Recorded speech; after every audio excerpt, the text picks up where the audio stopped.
Oui, c'est très simple. Je connaissais l'existence des prothèses auditives à cause de ma grand-mère qui avait des problèmes, à cause de ma tante. J'allais lui acheter des piles, mais ça m'avait pas beaucoup... Je m'étais pas posé de questions vraiment. Je pensais bien qu'un jour j'hériterais de ce petit problème, justement à cause de mes ascendants, mais ça me gênait pas. Et je croyais que j'étais à l'abri. Et puis j'ai des petits-enfants qui, à ce moment-là, avaient 4 ans, 6 ans, enfin 7 ans et 8 ans. J'allais chercher à l'école le lundi à Paris, à Saint-Cloud. Et puis, dans la rue, comme ça en marchant, j'étais très content de les entendre, de les écouter, me raconter leur vie, leur école, leur classe. Et puis, je les entendais très mal.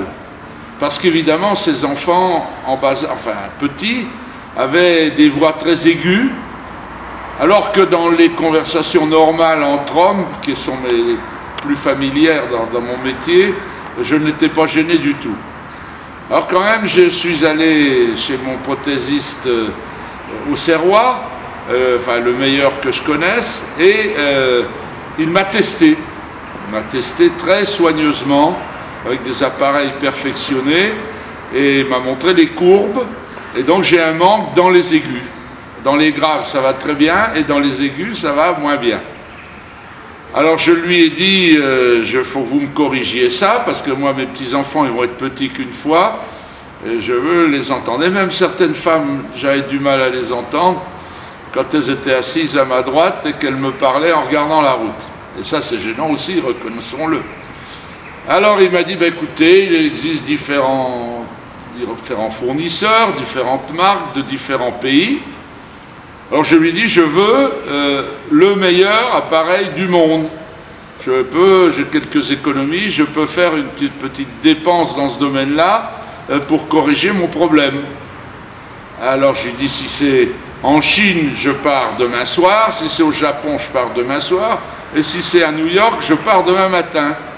Il me dit, vous allez plutôt partir demain matin, parce que la meilleure marque du monde, celle qui a le plus de crédit de recherche et qui s'améliore sans cesse, s'appelle Starkey, ce sont des Américains.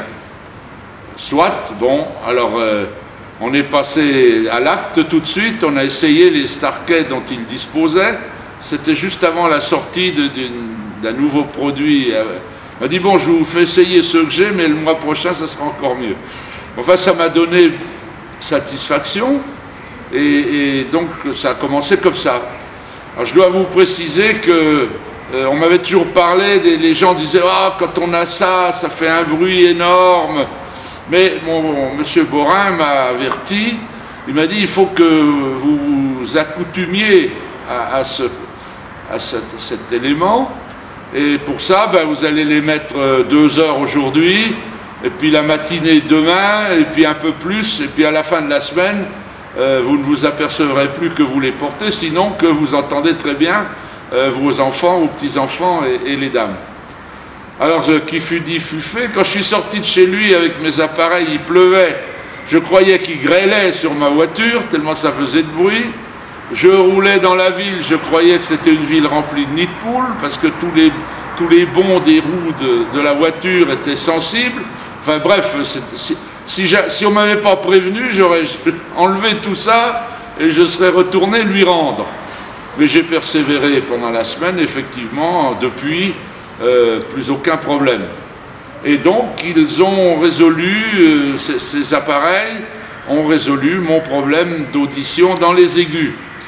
Je dois dire que j'en suis à ma 3e paire, puisque le mois suivant, la promesse a été tenue, et on m'a livré une autre paire un peu plus perfectionnée, notamment dans les endroits très fréquentés, par exemple dans un restaurant, où évidemment on peut entendre à ce moment-là trop de choses. Ça m'a beaucoup amusé d'entendre les conversations des gens de la table d'à côté, que je n'entendais plus depuis longtemps.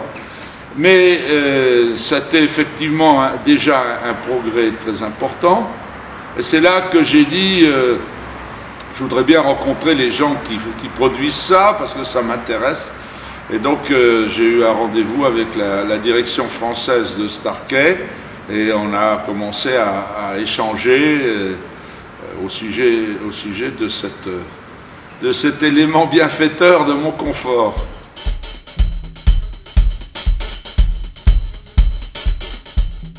Vous avez raison, j'ai fait un peu de physiologie et je sais bien que les 5 sens sont gouvernés par des régions du cerveau et que ces régions du cerveau sont constamment en travail d'adaptation et que quand on les surprend, elles réagissent mal. Par exemple, si je regarde la lampe qui m'éclaire en ce moment, je vais avoir mal aux yeux et cligner des yeux, mais si au bout d'un moment, comme je fais beaucoup de télévision, je sais faire, eh bien je n'aurais plus ce problème-là. Alors pour Louis, c'est la même chose. Quand on lui donne des nouveaux problèmes, le cerveau doit s'habituer. Et par exemple, si je suis en vacances avec de la plage, des moments comme ça, je mets beaucoup moins mes appareils, ou bien si je n'ai pas mes enfants, bon, et quand je les remets, j'ai une légère réadaptation à faire, mais pendant quelques minutes seulement. Mais je me suis aperçu, je dis tiens, mais quand est-ce que je les ai mis? Ah, c'était avant-hier, et c'est pour ça que de nouveau il y a un petit problème.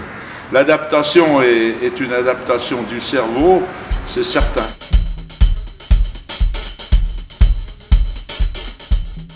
Ben non, parce que quand je suis dans un stade, par exemple hier j'étais au match Sochaux Ajaccio, quand le speaker envoie des sons à tout le stade avec des haut-parleurs, je les enlève parce que je n'ai pas besoin d'élever le son. D'abord, il n'y a pas du tout d'aigu dans ce qu'il dit, et puis deuxièmement, à ce moment-là, ça devient trop fort.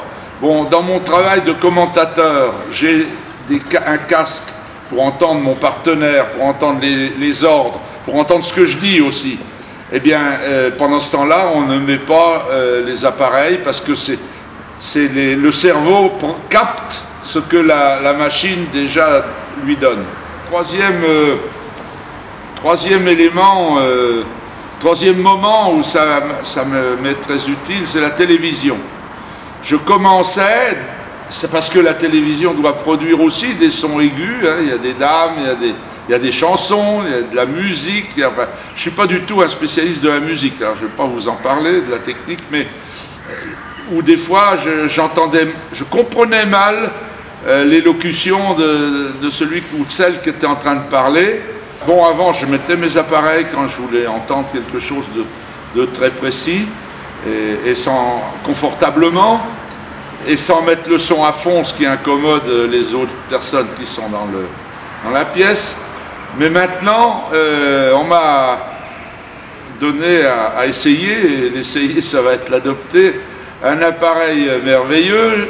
Je mets le son à 0 dans ma télévision, j'allume un match avec le commentaire d'un match, l'enthousiasme, la foule, et avec mes appareils, j'entends le son, et alors là, avec une très grande qualité, il n'y a pas un mot qui me manque, et ça c'est vraiment alors un progrès formidable, surtout pour les gens qui vivent avec moi.